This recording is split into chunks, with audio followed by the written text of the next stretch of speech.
Alhamdulillah, wassalatu wassalamu ala rasulillah wa ala alihi wa sahbihi wa man tabi'ahu wa mawalah.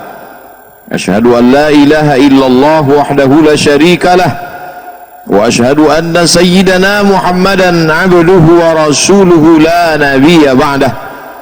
Allahumma salli ala sayyidina Muhammadin an-nabiyil ummi wa ala alihi wa sahbihi wa barik wa sallim. قال الله تعالى في القرآن العظيم وهو أصدق القائلين أعوذ بالله من الشيطان الرجيم يا أيها الذين آمنوا اتقوا الله حق تقاته ولا تموتن إلا وأنتم مسلمون. وقال تعالى في آية أخرى يا أيها الذين آمنوا اتقوا الله وقولوا قولا سديدا يصلح لكم أعمالكم ويغفر لكم ذنوبكم ومن يطع الله ورسوله فقد فاز فوزا عظيما. عباد الله أوصيكم ونفسي بتقوى الله وطاعته فقد فاز المتقون. Hadirin jamaah Jumat yang dimuliakan Allah Subhanahu wa taala. Laki-laki yang baligh berakal tidak boleh dalam 7 hari telinganya itu kosong daripada mendengarkan wasiat takwa. Oleh sebab itu, kalau dia tidak ikut pengajian di kantor, tidak menghadiri tausiah di masjid, paling tidak wajib dia mendengar wasiat takwa dari khatib. Ittaqullah, takutlah kepada Allah Subhanahu wa taala. Yang jadi masalah, malaikat yang mencatat itu tidak kelihatan, tak nampak dia. Buku yang menjadi catatan amal itu pun tidak nampak.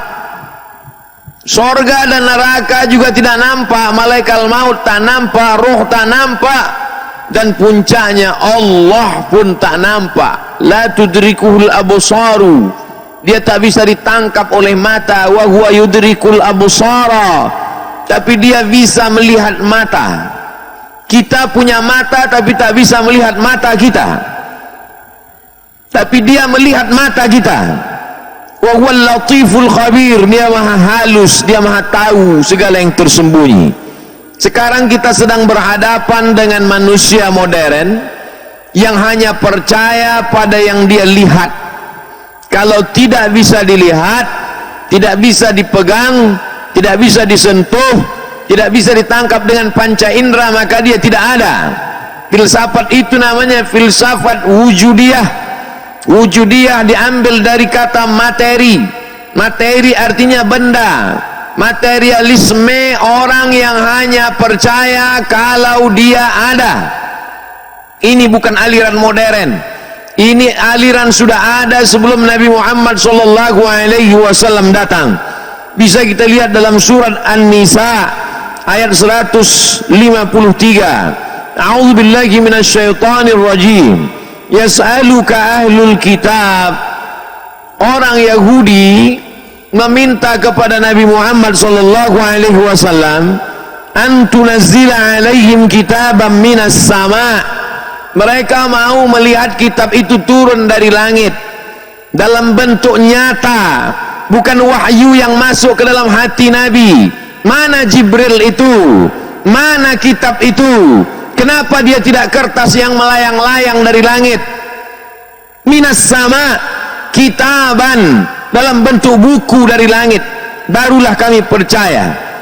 Apakah mereka itu melakukan perbuatan jahat kepada Nabi Muhammad SAW? Mereka tidak jahat seperti Abu Jahal, Abu Lahab.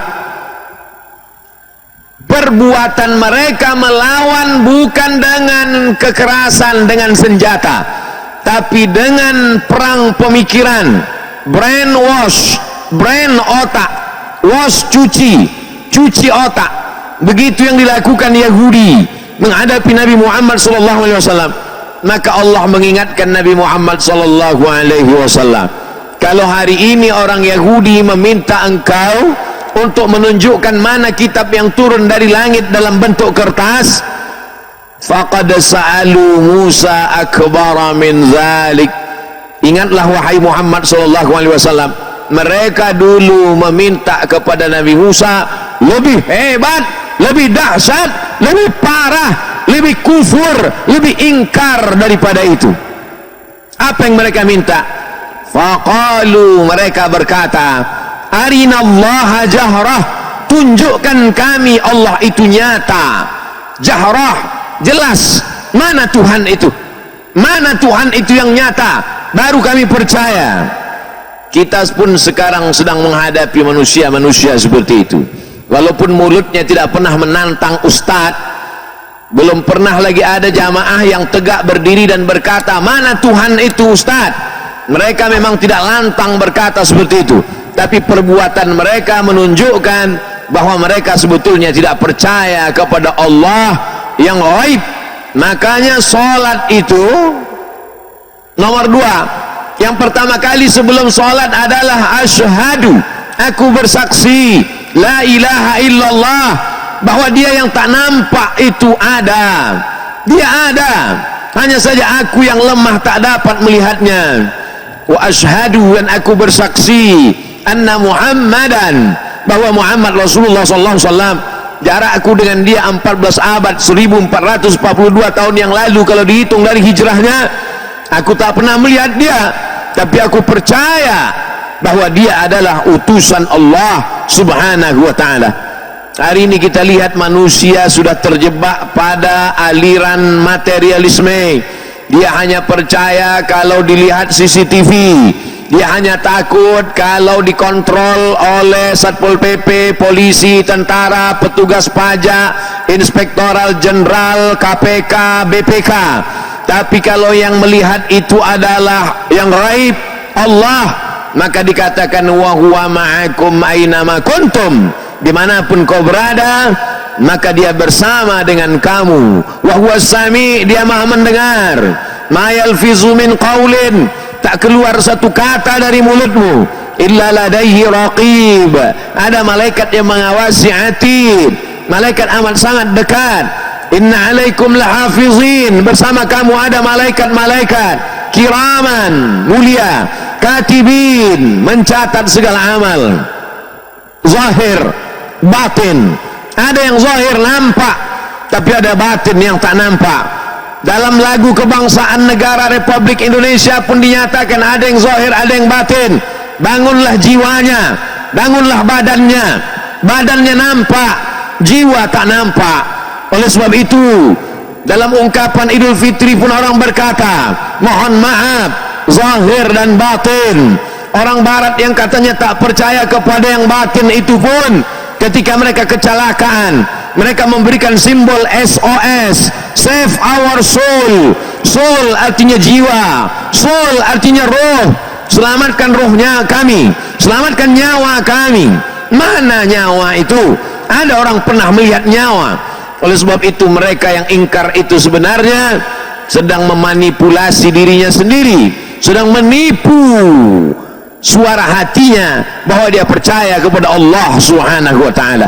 Hari ini kita semua meninggalkan yang bekerja di kantor, meninggalkan tokonya, meninggalkan jualannya. Kenapa? Padahal tidak akan ada yang memeriksa dia, karena kita tidak lagi tinggal pada masa Khalifah Abu Bakar, Umar, Utsman, Ali.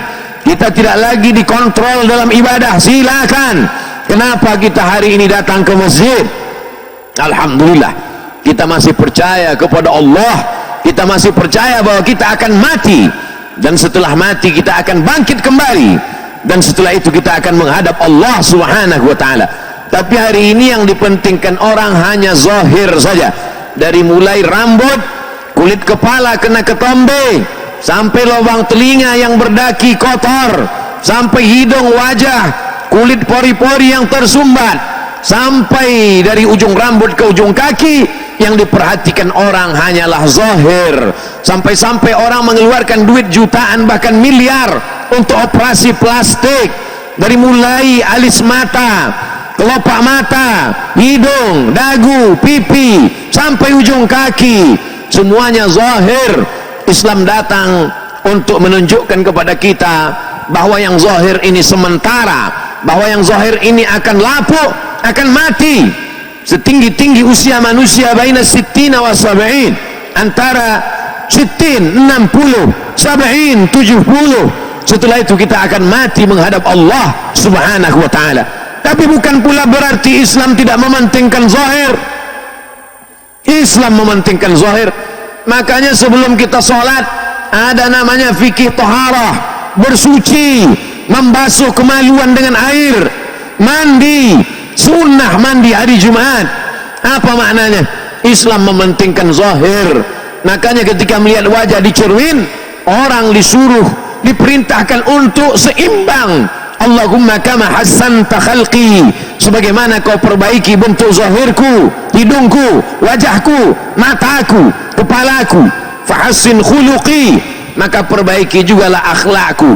Innallaha la yanzuru ila ajsamikum, Allah tak melihat bentuk tubuh kamu, yang gemuk, yang kurus, yang tinggi, yang pendek, yang hitam, yang putih, wala ila suwarikum, Allah tak melihat rupa kamu yang mancung, yang pesek, yang buruk, yang jelek. Walakin yanzuru ila qulubikum, yang ditengok, yang dipandang Allah adalah hati kamu. Kenapa yang dilihat hati? Karena dalam hati itulah iman. Kenapa yang dipandang hati? Karena dalam hati itulah bersemayamnya bisikan-bisikan setan. Allazi yuwaswisu fi sudurin nas minal jinnati wan nas. Oleh sebab itu Islam amat sangat menganjurkan umatnya untuk memperhatikan kesucian hati. Ala fil jasadi mut'ah, ketahuilah dalam badanmu itu ada segumpal. Idza salahat salahal jasadu kulluh, kalau dia baik maka yang lain ikut menjadi baik. Kalau yang segumpal itu baik, matamu menjadi baik. Kalau yang segumpal itu baik, maka kepalamu menjadi baik. Kalau yang segumpal itu baik, langkah kakimu ke tempat yang baik. Kalau segumpal itu baik, ayunan tanganmu ke arah yang baik. Idza fasadat fasadal jasadu kulluh, tapi kalau dia rusak maka yang lain ikut menjadi rusak. Ala wahiyal qalb, dia adalah hati. Yang lain mengatakan jantung, jantung atau hati. Sebagian mengkombinasikan antara keduanya, jantung hati. Di sanalah bersemayam. Oleh sebab itu kita selalu mengusir bisikan-bisikan itu dengan berzikir. Kalau ada orang yang banyak salawat Allahumma salli ala sayyidina Muhammad wa ala ali sayyidina Muhammad, tujuannya adalah untuk mensucikan hati. Kalau ada orang yang banyak berzikir afdalul zikri fa'lam annahu la ilaha illallah, tujuannya adalah untuk mensucikan hati. Karena dalam hati itu ada karat, dalam hati itu ada noda, dalam hati itu ada kotoran. Kalla bal rana ala qulubihim, dalam hati itu ada satu titik. Ketika kita melakukan perbuatan dosa, muncul satu titik. Ketika kita beristighfar, hilang titik dosa. Ketika berbuat dosa, silap, khilaf dan salah, muncul satu titik. Ketika kita beristighfar, salat sunat, Rabbighfirli warhamni wajburni warzuqni wahdini wa'afini wa'fu anni. Tapi ketika satu titik itu dibiarkan, dia menjadi besar, disusul dengan titik-titik yang lain, akhirnya hati menjadi gelap. Kalau sudah hati menjadi gelap, pandangan menjadi gelap, pendengaran menjadi gelap. Summum bukmun amyun, peka, tuli, bisu, buta, la ya'qilun, akal tak lagi dapat diajak berpikir. Maka tausiah khutbah hanya sekedar angin lalu saja. Kenapa demikian? Karena zahirnya sehat, badannya sehat, tapi hati dalam keadaan sakit, sakit yang tidak bisa diperiksa oleh dokter spesialis sekalipun. Yang tahu hanyalah kita dengan Allah subhanahu wa ta'ala. Apa hukuman Allah kepada mereka yang hanya percaya kepada yang zahir saja, tak percaya kepada yang batin? Fa'akhadhatshumus sa'iqatu bizulmihim, mereka disambar oleh petir yang menyambar. Makanya ketika mendengar petir kita bertasbih, berkata kepada Allah subhana man yusabbihu bihi ar-ra'du wa bihamdihi, maha suci Allah. Petir, planet, kilat, guruh, guntur, semuanya bertasbih mengagungkan Allah subhana man yusabbihu bihi ar-ra'du wa bihamdihi. Adapun mereka mati disambar petir. Kenapa? Karena mereka menantang Allah subhanahu wa ta'ala. Summat takhadhul ijla min ba'di ma ja'atshumul bayyinat, mereka menyembah patung anak sapi yang dibuat oleh Samiri, padahal sudah datang kebenaran. Nabi Musa sudah datang, Taurat sudah datang, tapi mereka tetap mengesampingkan kebenaran. Kalau ada orang yang tidak menerima kebenaran karena Nabi belum datang, kita tidak berjumpa dengan Nabi, tapi pewaris Nabi sudah datang. Al-ulama warasatul anbiya, ulama pewaris para nabi. Tapi kalau tetap juga mencari-cari anak sapi, tetap juga menyembah makhluk, maka sesungguhnya apa yang akan terjadi? Allah akan menurunkan hukuman. La ta'murunna bil ma'ruf, ajak orang berbuat baik, wala tanhauna 'anil munkar, larang orang dari perbuatan mungkar. Tidak ada kemungkaran yang lebih hebat daripada menggantungkan harapan kepada selain Allah. Bani Israel menggantungkan harapannya kepada patung anak sapi. Bagaimana dengan manusia modern? Menggantungkan harapan pada SK, menggantungkan harapan pada gaji 13, menggantungkan harapan kepada ruko, menggantungkan harapan kepada kebun. Ketika hasil tidak sesuai, maka muncul kekufuran kepada Allah Subhanahu wa ta'ala. Kita disuruh berusaha. Idza qudiyatis shalah, kalau salat sudah dilaksanakan, fantashiru fil ard, bertebaranlah di atas muka bumi. Kita memang disuruh untuk mengurus kebun, tapi jangan hanyutkan harapan, gantungkan harapan kepada makhluk, karena kita akan kecewa. Gantungkanlah harapan kepada Dia, hayyun la yamut, Dia maha hidup dan Dia tidak akan pernah mati. Allah hukumkah mereka? Fa'afawna an dzalik, kami maafkan mereka, kami maafkan salah mereka. Allah memberikan kabar gembira pada kita. Kita pernah silap, kita pernah salah, maka momen Muharram 1442 Hijrah memang betul-betul hijrah. Tinggalkan perbuatan kemusyrikan, menggantungkan harapan kepada selain Allah. Fa'afawna an dzalik, kami maafkan, kata Allah Subhanahu wa ta'ala. Ditutup ayat surat An-Nisa 153 dengan firman Allah, wa ataina Musa sultanan mubina, kami berikan Musa kekuasaan yang nyata. Bagaimana akhir Fir'aun? Tenggelam. Nabi Musa tidak pernah menenggelamkan Fir'aun. Urusan menenggelamkan Fir'aun itu urusan Allah. Urusan kita hanya berani datang dan berkata kebenaran, tapi kita tidak bisa sendiri. Rabbi shrah li sadri, lapangkan dadaku, wa yassir li amri, mudahkan urusanku, wahlul 'uqdatam min lisani, buat lidahku ini lancar bicara supaya orang paham, tapi aku tidak bisa sendirian. Waj'al li waziran min ahli, berikan aku seorang penolong, sahabat kawan, Harun akhi, Harun saudaraku. Oleh sebab itu kita menegakkan agama Allah ini tidak sendirian. Siapa yang merasa menegakkan agama Allah sendirian, berarti dia sudah keluar dari sunnah kenabian. Nabi Musa, Nabi Isa alaihi salam, ketika menegakkan agama ini pun tidak sendirian. Walaupun dia yubri'ul akmaha wal abrasa, bisa menyembuhkan orang kena penyakit kusta, bisa menyembuhkan orang buta, bisa membuat orang lumpuh tegak berdiri biiznillah, dengan izin Allah. Wa yuhyil mauta, menghidupkan orang mati biiznillah, dengan izin Allah. Tapi meskipun demikian, apa kata Allah Subhanahu wa ta'ala? Nabi Musa tetap meminta bantuan saudara-saudaranya. Wa idh qala Isa bin Maryam lil hawariyin, ingatlah ketika Nabi Isa berkata kepada hawariyin, murid-muridnya, sahabat-sahabatnya, man ansari ilallah, siapa yang menolong aku menegakkan agama Allah? Qalal hawariyun, hawariyun berkata, nahnu ansarullah, mari kita saling bekerja sama menolong agama Allah. Yang pedagang, tolong agama Allah dengan hartamu. Yang penguasa, tolong agama Allah dengan kekuasaanmu yang dititipkan Allah sekedip mata. Yang punya ilmu, tolong agama Allah dengan akalmu yang sehat, dengan hatimu yang bersih. Rakyat jelata yang tak punya apa-apa, sesungguhnya mereka tidak dititipkan Allah amanah. Hisab mereka begitu cepat, bahkan ada di antara mereka yang tidak kena hisab langsung masuk surga. Maka kita husnuzan selalu kepada Allah, jangan bangga, karena ini semua hanyalah titipan Allah Subhanahu wa ta'ala. Barakallahu li wa lakum fil Qur'anil azim, wa nafa'ani wa iyyakum bima fihi minal ayati wa dzikril hakim, wa taqabbala minni wa minkum tilawatahu, innahu wal ghafurur rahim.